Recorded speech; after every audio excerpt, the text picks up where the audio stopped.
Porsche Panamera has been out since April 2009. It got launched at the Shanghai show that year. And this particular one is the latest one, which is the diesel Panamera. So 3-litre V6 diesel, 250 horsepower, about 405 foot-pound of torque. Really quite a nice car, as I've discovered. But the Panamera, I have to say, is not my favourite Porsche at all from a design point of view. And when I was actually invited out before they launched it in Shanghai to go and have a preview of it, and it was one of those awful moments when the designer said to me, "Oh, what do you think?" And I was a little stumped for words, because we'd seen some drawings and it looked really elegant, really low and squat, and but when we actually saw the real thing, it sort of had this sort of raised, humped sort of profile. It wasn't at all what we were expecting, and I couldn't understand why it had come out like this. And the designer, after a little bit of arm twisting, sort of did admit the problem was that Dr. Wiedekind, who was in charge of Porsche at the moment, insisted that he could sit in the back, which would have been fine, except he's about 6'8", 6'9", and they kept ending up with a bigger and bigger interior and a higher roofline, to fit Dr. Wiedekind in. If you transport 7-foot tall people in the back, or have 7-foot tall children, this is the car for you. But go around to the back, there's this great big hatch, so you can actually carry a lot of things in one of these. It's absolutely huge. Beautifully clear instrumentation, really nicely done. A typical Porsche with the central tacho, the only giveaway being that red line at 4,500 RPM. Also like the fact that it's got proper paddles on the wheel, but a good size and very easy to use. And this car has the 20-inch wheels on it that really set it off very nicely. Under the bonnet, it's very little to see, typical modern style of just a great big plastic cover covering the engine. They probably put the big cover on it so you can't see the VW part mark on it. And it's only once you get inside the Panamera that it starts winning back some points, because I think this is actually one of the best interiors there is. It's just the quality of it and the thoughtfulness that's been gone into this layout. We're up sort of Bentley quality for me, so the way the fixtures are done and the stitching, the leather, well, it's beautifully done. And then on top of that, you've got typical Porsche precision in the instruments, these sort of fluorescent red needles, and this white, very nice, the actual numbers, the actual fonts they use are terrific for clarity. Central rev counter, as you expect from Porsche. Then one side is the speedo, which you never look at. You look at the digital speedo within the tacho, and then on the right of that is the information that you can have, the sat nav, or how many miles to go, and range, and that sort of thing. And then the instruments, the minor instruments either side of those. But I think it's this sort of high centre console and this lovely way they've laid out all the options of sport and heated seats and the climate control. It's just so forced to hand.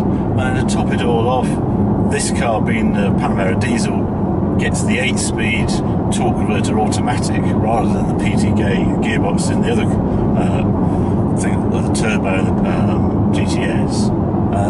But it's just a really nice selector with sort of aluminium finish and no gate like the old-fashioned thing. There's this solid, feels like you're really moving something very mechanical when you're using it. I think it's absolutely terrific. The one thing I don't like about Porsche interiors is this car has the Sports Chrono kit, and the Sports Chrono kit gives you what looks like a really nice watch sort of face, clock face up in the centre of the dash. No, it's not. It's a stopwatch, and you never use it. I don't know anybody at the Evo team who say, "Oh yeah, I know Sports Chrono, the actual chrono bit, the actual stopwatch, use it all the time." Not a chance.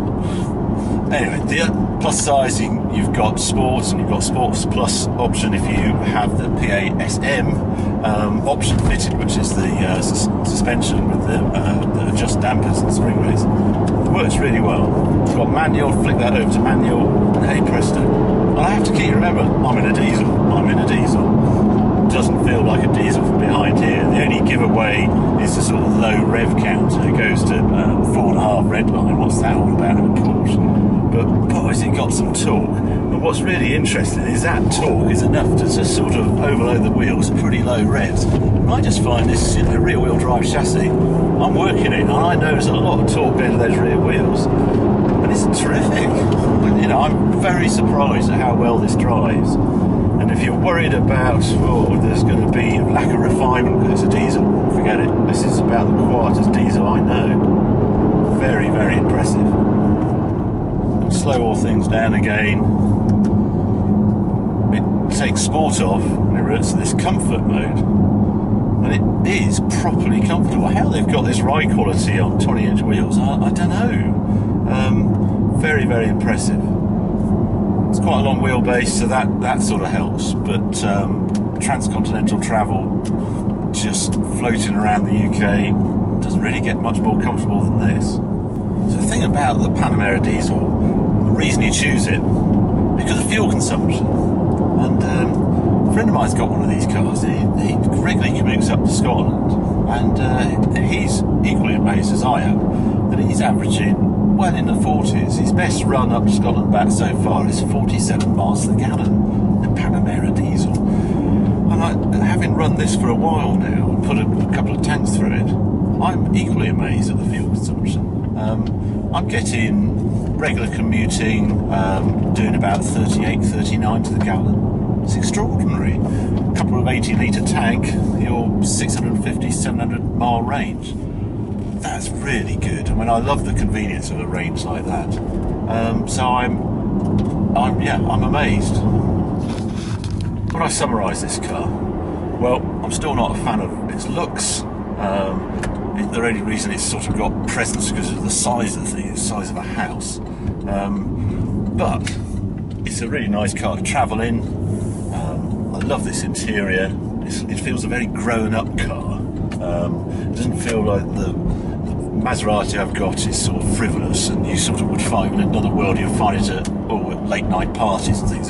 This car would be attending conferences around the country. I love the interior. I love the space inside. I love the style of the interior, and the economy has just blown me away. I wasn't expecting anything like that. I thought with the performance that's on offer with this car, you'd no way you're going to get good fuel economy, but high 30s, low 40s for a car like this, that's spectacular. And so, for that reason, I can understand if you chose Panamera diesel, you've got a great car, and I can quite understand why you'd buy one.